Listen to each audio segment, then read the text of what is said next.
Good morning. Happy Friday.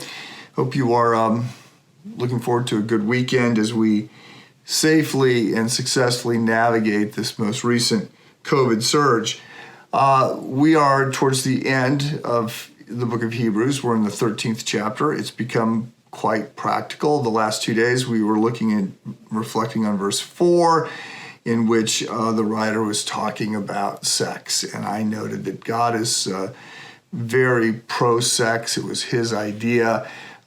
He's not ashamed by it at all. And I just sort of highlighted the irony that we live in this sexually saturated and supposedly enlightened culture, but we don't understand that the guardrails that have been set up there are actually for our benefit, and that while we consider ourselves so much more sexy and sexual than previous generations, there is less sex being practiced or enjoyed, or whatever the right term would be there.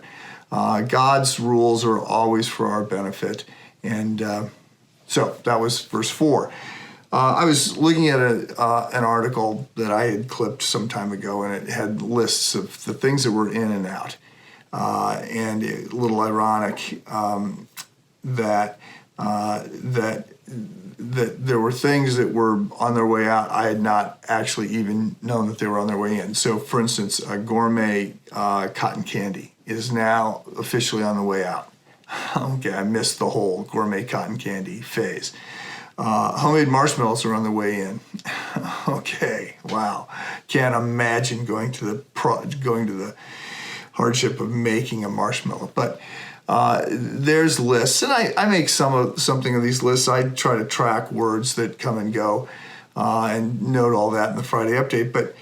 But it leads to the question of, like, what should we be paying attention to, and what is real and what has substance? So that is the field of epistemology for philosophers, and it's sort of a hot field these days because the way we know what we know is being reconfigured. And it used to be tradition was very important, and then we got into data, and science was much more important. And we moved into this postmodern era, and now we're sort of in what some people call post-truth era. So in light of all that, I think it's interesting to reflect on verses 7 and 8 from Hebrews 13. Remember your leaders who have spoken God's word to you. As you carefully observe the outcome of their lives, imitate their faith. Jesus Christ is the same yesterday, today, and forever.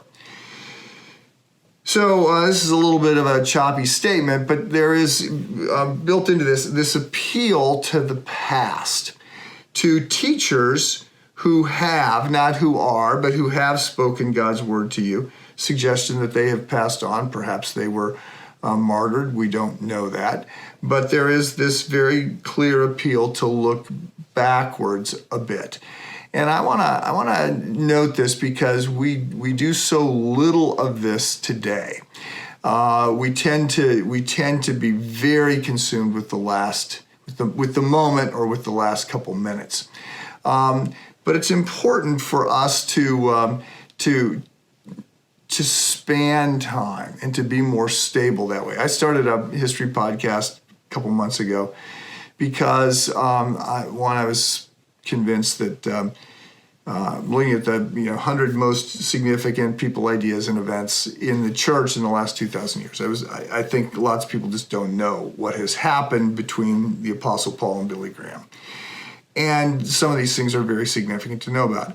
But also, I think G.K. Chesterton is right. We have become chronological snobs. We are very consumed with the moment, and we tend to dismiss the things that came before us, which is new, by the way. It used to be that cultures were very grounded on the things that were established, the things that had been tested. You could look at a teacher's life and how it is lived out and how it is ended to see whether or not there is, truth there. Today, culture, I remember hearing this from a vice president of marketing at Coca-Cola, was explaining that they were focused on the interests and the trends and the aptitudes and what 13-year-old urban black males were interested in, because they said that's who sets the culture in the United States. And I'm like, what?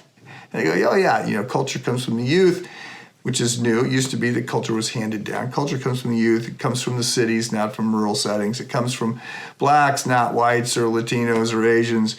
It comes from men or males, not females. Those are the ones that set the culture. And so that's, as we try to figure out how to advertise our products, that's who we're paying attention to.